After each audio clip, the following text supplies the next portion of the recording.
Ladies and gentlemen, welcome to the Football Daily Weekly. Good to have you with us. I'm joined by Lawrence and Robbie, and we'll be talking about the best and worst signings of the season so far in the Premier League. I'm sure everybody has an opinion on this.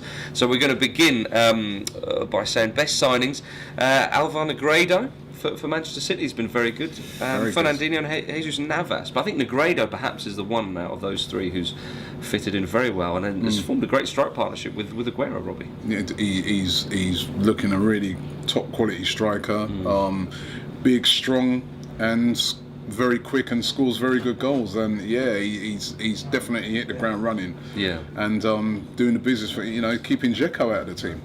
He's Dzeko 2.0. Lukaku for Everton has been a great loan signing, of course, and many Chelsea fans wish he'd have stayed.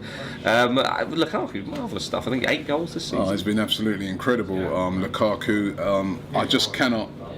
I still can't get my head around why Mourinho let Lukaku go out on loan. He's an incredible striker, and he's being the difference at the moment for Everton. He's given them that potency up front. Arsenal, Özil. There they are. There he is. And there he is. He's been brilliant, hasn't he? Just. Yeah, I mean, and the thing is about Özil is that there's been a lot of games this season where you've seen him play and you're like, he's been okay. But you can see he's just class. He can just turn a game, and that's what world-class players bring you. They just got that something extra, and he's got it. And I think there's so much more to come from him. That's the good thing for an Arsenal fan. Still more to come from Özil. I mean, and it's nice to see Fellaini back at Arsenal as well, who's been a crucial signing. You have the lovely deft touch of Özil, and then the slightly more bruising touch of Fellaini, shall we say? Just going through everyone. Yeah, but Arsenal needed that. I mean, when we got him, I was a bit upset, to be honest, because I was like, why are we bringing back Fellaini? Why didn't we spend some money, get out someone like a Wanyama or somebody like that? But thank goodness you didn't. Well, I think he's been playing well. Wanyama. Yeah, he goes Southampton. He's doing. I think he's done all right. Wanyama. But Fellaini has come into Arsenal and he's been amazing. And a lot of fans down there, that's like their favourite player at the moment because, like you said, we needed that sort of driving force, and he's having an excellent season. Excellent. Yeah, another loan signing was Loic Remy of Newcastle. I mean, he's done fantastically well. And Newcastle's having a great season. He's fitting very well into that system. I think the system serves him very well. Also, the fact that he's one of those strikers who I think is very confidence based again, and so he'll go on little spurts. It's whether he can kind of sustain that, continue it. I'm kind of surprised that none of the sort of big boys never took a chance with him, because in the Premier League you need goal scorers, and that's what he's doing for Newcastle. He may have a game where he ain't even done that much, but he scores the goals, and that's what you want. There you are.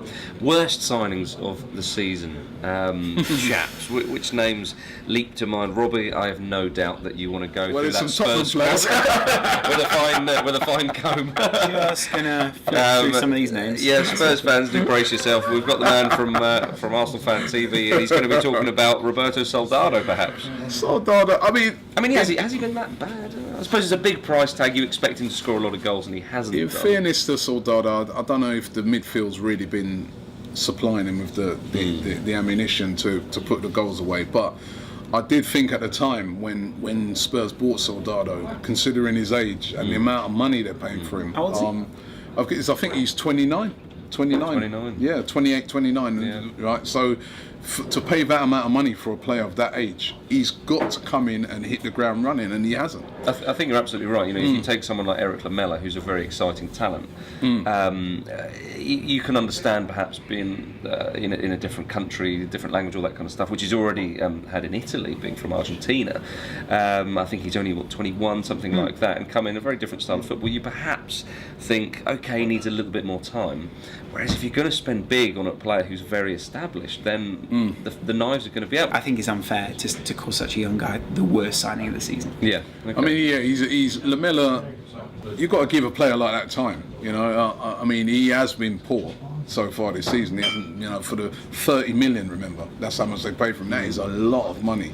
You're expecting some things, even a little bit straight away, and he hasn't produced anything really. We interviewed a fan the other day on Arsenal Fan TV, and he said that Spurs sold an iPhone and bought a load of Motorola's. Is that right? Robbie's words, not mine. Mario Fellaini's been a signing that people have criticised quite a bit. Obviously, he's played in the Premier League for a while, quite established, very well for Everton. He's come in and has not really done it for Manchester United yet. Yeah. So, with such a big price tag, is it one of the worst signings of the season, or is it just a case that he needs time to go from Everton to playing in front of the Old Trafford faithful? He's used to playing in the Premier League.